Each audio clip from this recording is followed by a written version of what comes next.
The principle of tolerance of diversity. The Enlightenment idea of the tolerance of diversity is rooted in the belief that diversity can be a source of strength and enrichment for a society. It acknowledges that individuals can bring unique perspectives, experiences, and contributions to the collective tapestry of a community or nation. This principle recognizes that diversity encompasses a broad spectrum of attributes, including but not limited to race, ethnicity, religion, gender, sexual orientation, and cultural heritage. Tolerance of diversity encourages empathy, respect, and the willingness to learn from others' experiences. It fosters an environment where individuals are free to express their identities without fear of discrimination or prejudice. Yet, the Enlightenment ideal of tolerance has frequently become bastardized as celebrating diversity simply for the sake of diversity. This has led to the idea of diversity becoming a principle by which wokeist common enemy groups argue that their hateful rhetoric should be accepted and included in legitimate government policies. Wokeist common enemy groups frequently make the false claim that any criticism of their rhetoric is intolerance as a way to attempt to turn Enlightenment principles of tolerance against itself. This is an argument based on misunderstanding the principle of tolerance. The idea that diversity should be celebrated simply on its own basis is circular reasoning, for not all diverse ideas are of equal merit. Tolerance of diversity is not the same as having approval for all diverse ideas. Tolerance in a republic is best illustrated in policies such as freedom of speech and religious beliefs, as this permits these ideas to be discussed and debated in civil discourse without state suppression on the basis of their uniqueness. Whether a diverse idea is actually constructive or destructive, good or bad, is a subject for criticism and debate. Criticism is a distinct concept from intolerance. Critique is a valuable tool for intellectual growth, societal progress, and accountability. It involves the examination and evaluation of ideas, behaviors, policies, and actions. Constructive criticism, in particular, aims to provide feedback for improvement and positive change. In a common humanity framework, criticism is not inherently at odds with the principle of tolerance of diversity. Individuals and communities can engage in critical discussions and debates while still respecting and valuing the diversity of perspectives. It is entirely possible to critique ideas, practices, or policies without demeaning or disrespecting the individuals or groups associated with them. The crucial distinction of whether criticism is tolerant or intolerant lies in the manner and intent behind the criticism. When criticism is rooted in respectful dialogue and a genuine desire for improvement or understanding, it aligns with the principles of tolerance of diversity. In such cases, criticism serves as a means to foster growth, inclusivity, and the exchange of ideas. However, criticism can become problematic when it crosses the line into intolerance. This occurs when critique transforms into personal attacks, stereotypes, discrimination, or the perpetuation of harmful biases. Intolerance often manifests as prejudice, hate speech, or exclusionary behavior based on an individual's or group's characteristics, usually one of a common enemy variety. To maintain the balance between tolerance of diversity and constructive criticism, respect and empathy are essential. Respect for individuals as unique beings with their own experiences and beliefs forms the foundation of tolerance. Empathy enables individuals to put themselves in others' shoes, fostering understanding and compassion even in the face of disagreement.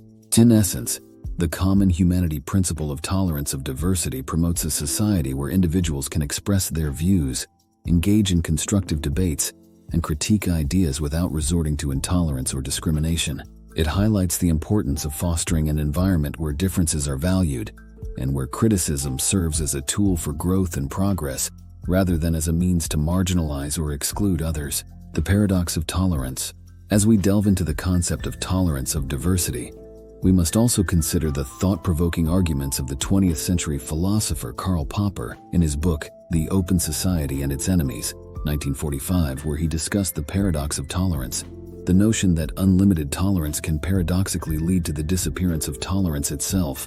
Popper argued that if a society were to become entirely tolerant, to the extent of tolerating intolerance, it could paradoxically endanger the very values it seeks to uphold. Popper posited that in the face of unlimited tolerance for intolerant ideologies or actions, society might find itself eroding the foundations of tolerance itself.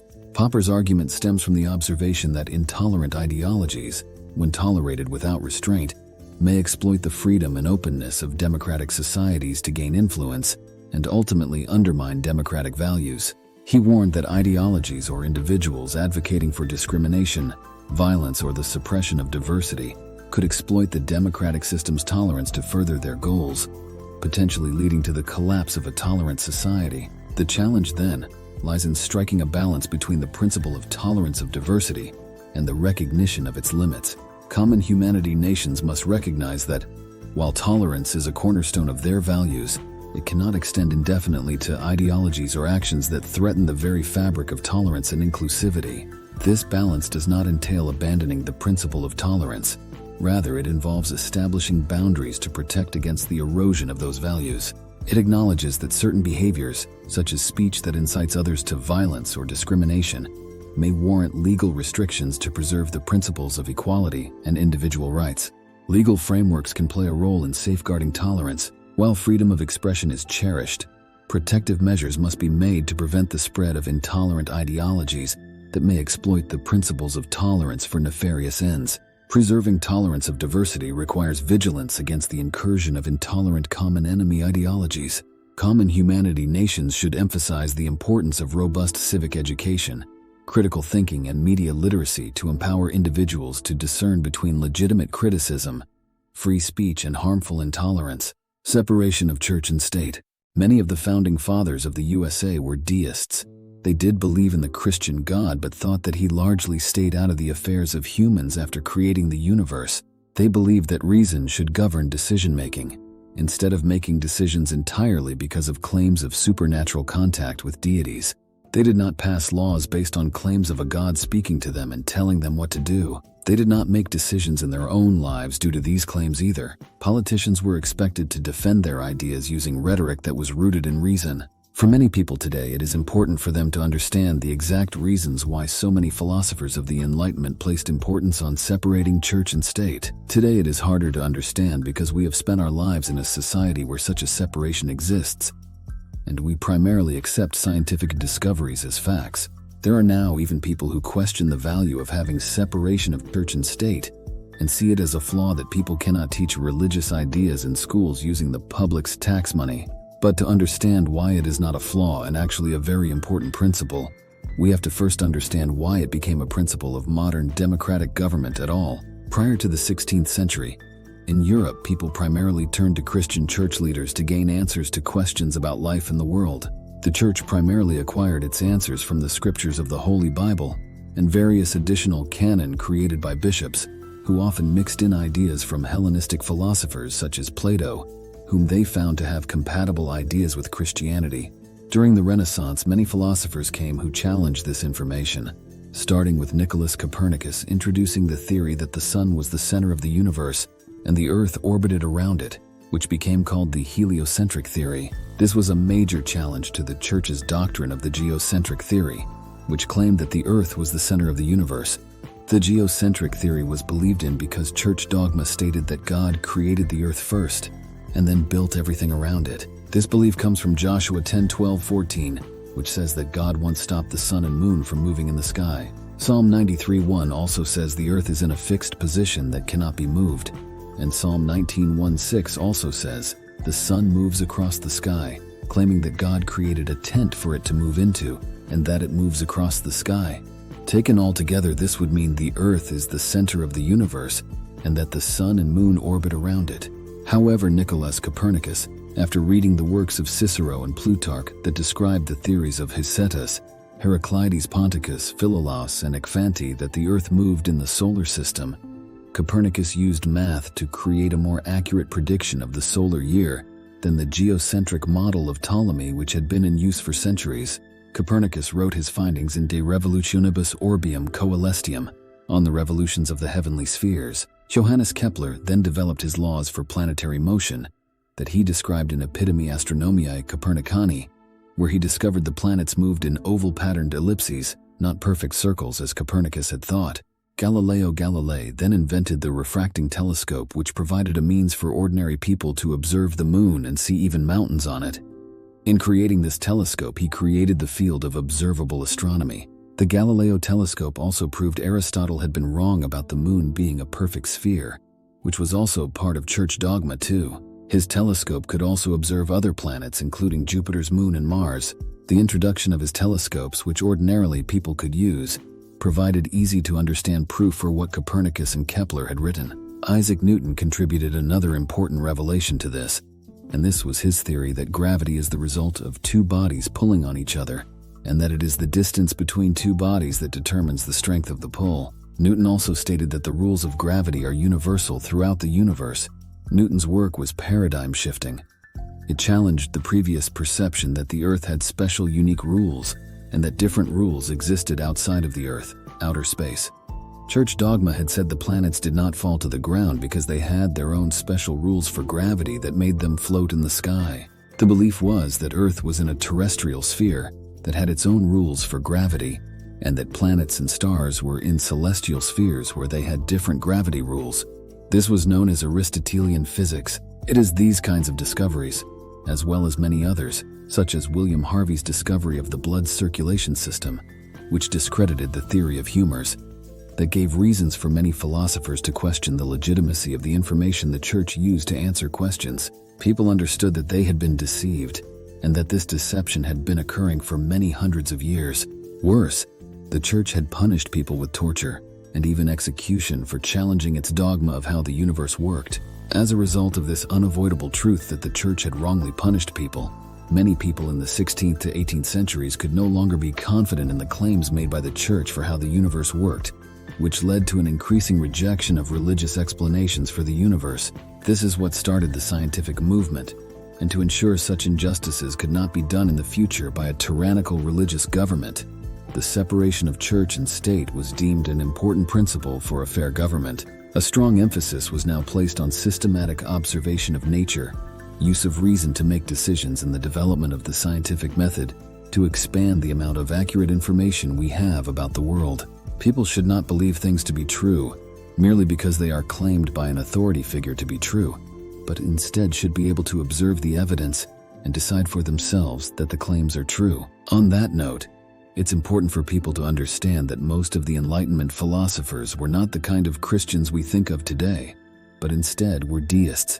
Deism came out of people's realizations the Bible was full of inaccuracies, mostly accepted because it was proven by the 17th century that the Earth is not the center of the universe as described in the Bible, and people lost faith in literal interpretations of it. Deists thought that God was a rational causal principle for the creation of the universe, and they rejected claims that people could receive divine revelations from God. Likewise, they rejected the idea that people could invoke miracles, and they also rejected other supernatural explanations for events too. Most deists decided that the Bible was meant to be allegorical, not literal. Deists instead relied on reason to conclude a creator deity must have created reality, but they also concluded this deity largely stays out of the events of humans. Deists disagreed on how much of the Bible was accurate, and instead used what became the scientific method to inform decision-making. Christian Enlightenment is pretty much the deism movement. Deists were responsible for the development of science and much of the philosophical ideas that underpin the idea of a constitutional republic. John Locke, Jean-Jacques Rousseau, Voltaire, Isaac Newton, Thomas Paine, and most of the founding fathers of America were all deists.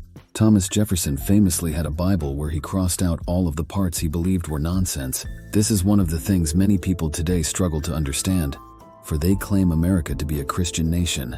It is true in the sense that Christians created the nation, but that form of Christianity was deism. Most Christians in the USA today are either Catholic or follow some of Christian revivalist Protestant denominations, such as Methodism or Charismatic movement. The popularity of the anti-intellectualism of writers such as Johann Georg Hamann also contributed to the decline of the popularity of deism. So when contemporary Christians look at the writings of the founding fathers, including documents such as the Declaration of Independence, U.S. Constitution, and Bill of Rights, they frequently misunderstand their intent as they are unaware of what is meant when deists refer to God. That said, deism's lasting legacy is the U.S. Constitution, Bill of Rights, and the scientific movement. Freedom of speech, separation of church and state is a very related idea to the right to free speech. The purpose of the First Amendment was to protect ideas that may be seen as radical and unpopular, because the founders realized it is important for people to hear multiple sides of an issue in order to find the best solutions to problems, and that a society that punishes people for expressing unpopular opinions will inevitably become a society that does not serve the common good. That which is popular is not always right, and that which is right is not always popular. It can be said that the reason tyrannical countries have so many socio-economic problems is because more often than not the tyrants are quick to silence dissenting voices that contradict their own opinions. Meanwhile, democratic countries may often resemble a cesspool of angry shouting and complaining. But by listening to these heated exchanges between citizens, the leadership is able to hear all possible sides of an argument and then use investigative data to create the best solutions to problems. Historically, tyrants have been largely concerned with ensuring the citizenship is docile to their designs rather than participatory in the designs. It's only a minority of the citizenship that get to contribute ideas to the tyranny, and in the vast majority of cases, these contributions are done in echo chambers. Yet good ideas are rarely the product of a vacuum. For the Enlightenment philosophers like Voltaire, the primary motivating factor for protecting free speech was because criticism of government officials and church officials were frequently outlawed. People were jailed, exiled, and sometimes even executed for criticizing authorities. The state of freedom of speech in the USA is jeopardized today due to the way private corporations control much of what constitutes the public forum. The debating salons and town halls of the past have been replaced by social media websites such as Facebook and Twitter, who have used their software to remove content of those whose political views differ from those of the employees at the company. These companies ignore efforts by state officials to outlaw the software company's ability to censor their users, claiming that the government is now censoring private companies from removing speech, which violates their own free speech as a company. In addition to being yet another example of why the concept of corporate personhood is damaging to the republic, it is also a ridiculous argument because these internet websites rely on the publicly owned communication infrastructure to transmit the data that constitutes the internet. The utility poles and communication cables that transmit the data exist on property easements owned by cities, counties, states, and even on federal land. Likewise, the cellular phone signals rely on transmitting through radio frequencies that are owned by the federal government and regulated by it. Therefore, because the internet websites transmit themselves through publicly owned infrastructure that is maintained and paid for by the taxpayers, these private companies should be bound by the First Amendment and treated as representatives of the government for using its infrastructure, and thus cannot legally infringe upon the freedom of speech of the citizens.